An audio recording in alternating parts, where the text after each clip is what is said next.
नमस्कार मित्र पुन्हा एकदा तुमचं सर्वांचं स्वागत आहे। आज आपल्याला वनस्पती मिळालेली आहे ते म्हणजे मदनफळ।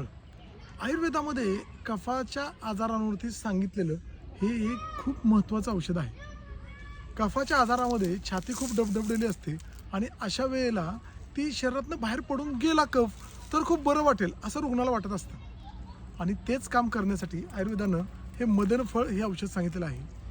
बाकीच्या काही औषधांमध्ये मिक्स करून हे औषध जर तुम्ही त्या रुग्णाला प्यायला दिलं तर त्याच्या शरीरातले कफ उलटीवाटे पडून जातात। पण ह्या इथं खूप महत्त्वाचा विषय आहे, उलटी होत असताना त्या रुग्णाला खूप त्रास होतो। त्यामुळं उलटी करायची असेल तर आयुर्वेदिक तज्ज्ञ वैद्यांकडूनच जे त्यामध्ये खरोखर शिकलेले आहेत आणि त्यांचा अनुभव आहे अशा वैद्यांकडूनच हे वमन तुम्ही करून घ्यावं। पण वमनालाही वापरली जाते, ही खूप महत्त्वाची वनस्पती आहे। तसेच ह्याचं दुसरं नाव आहे करहाट।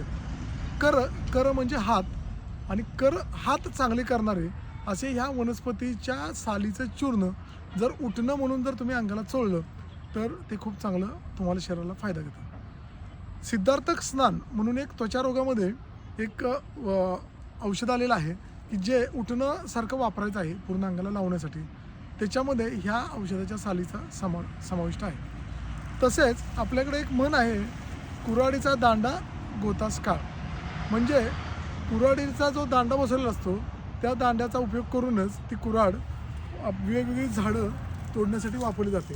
तर ह्या वनस्पतीचं जे काय खोड आहे ते कुऱ्हाडीचा दांडा म्हणून वापरलं जातं। हे खूप चिवट असतं आणि ते चिवटपणामुळं ते तुटत नाही आणि खूप वर्षानुवर्ष ते कुऱ्हाडीला वापरलं जातं। त्यामुळं झाडं इतर तोडण्यासाठी हे कुऱ्हाडीला वापरलं जातं। तर अशा वेगळ्या वनस्पती जाणून घेण्यासाठी डॉक्टर प्रवीण माने या यूट्यूब चॅनलला नक्की सबस्क्राईब करा। धन्यवाद।